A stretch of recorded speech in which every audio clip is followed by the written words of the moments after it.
অপসারণের জন্য চার্লস সুশান্ত হালদার, আমি খ্রিস্টিয়ান মেডিকেল সেন্টার আহ্লাদিপুরের ম্যানেজার হিসেবে বলছি। আমাদের এখানে পরিবেশের একটা প্রচণ্ড রকমের ক্ষতি আমরা দেখতে পাচ্ছি এবং আমরা শ্বাস নিতে পারছি না।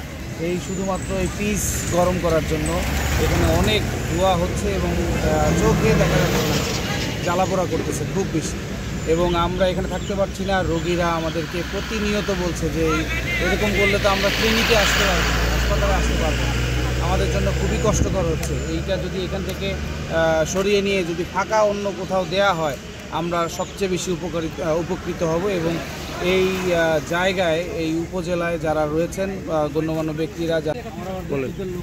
আমি এই গ্রামের একজন সদস্য এবং এই গ্রামবাসীর পক্ষ থেকে বলছি, আমাদের গ্রামের মানুষজন দুর্বিষহ জীবনযাপন করছে এবং আমাদের এই গ্রামে একটা ক্লিনিক, একটা রেস্টুরেন্ট, একটা মাদ্রাসা, ইভেন একটা আইসক্রিম ফ্যাক্টরি, একটা বাচ্চাদের কিন্ডারগার্টেন আছে। এটা প্রত্যেকে এখানে যার যার জায়গা থেকে মানবতার জীবনযাপন করছে। এই ধোঁয়া এবং কালো ধোঁয়া, বিষাক্ত ধোঁয়া আমাদের বাচ্চাদের ক্ষতি হচ্ছে, আমাদের রুগীদের ক্ষতি হচ্ছে এবং রেস্টুরেন্টে মানুষ খেতে পারছে না। আমি মনে করি আমরা আমাদের এই গ্রামবাসী এবং আমরা যারা এখানে আছি প্রত্যেকেরই সুবিধার যাতে এই রোড অ্যান্ড হাইট আজকে আমরা এই মানববন্ধনে দাঁড়াইছি। বিশেষ কারণে সেটা হলো যে রাস্তার পাথর দিয়ে অতিরিক্ত বিভিন্ন ময়লা জিনিসকে আবর্জনা সৃষ্টি করে দুর্গন্ধ তৈরি করে হেলাইছে। সেখানে আপনার পাশে কিন্ডারগার্টেন আছে আলামিন, সেই কিন্ডারগার্টেনের পোলাপান বাচ্চারা পড়াশোনা করতে পারছে না, তারা অসুস্থ ভোগ করতেছে। এমএর সামনে খ্রিস্টান মিশন আছে, তারা আপনার এখানে রুগীরা অসুস্থ ভোগ করতেছে দুর্গন্ধের কারণে। পাশে যে হোটেল আছে, হোটেল আপনি খাবার খাওয়া যাচ্ছে না, দুর্গন্ধ যাচ্ছে।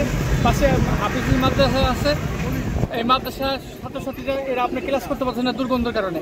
আমরা অনুরোধ জানাইতেছি কর্তৃপক্ষের কাছে যে এখানে এই পাথর মেশিনটা এই জায়গা থেকে অন্য জায়গায় নিয়ে যাক, ট্রান্সফার করে।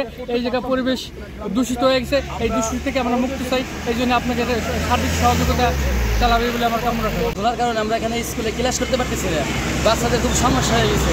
এরা ক্লাসে থাকতেছে না, স্কুলে আসতে যাচ্ছে না, আমাদের তো সমস্যা হয়ে গেছে এই গন্ধ দেওয়ার কারণে। আমাদের টিকে থাকা কষ্ট হয়ে গেছে।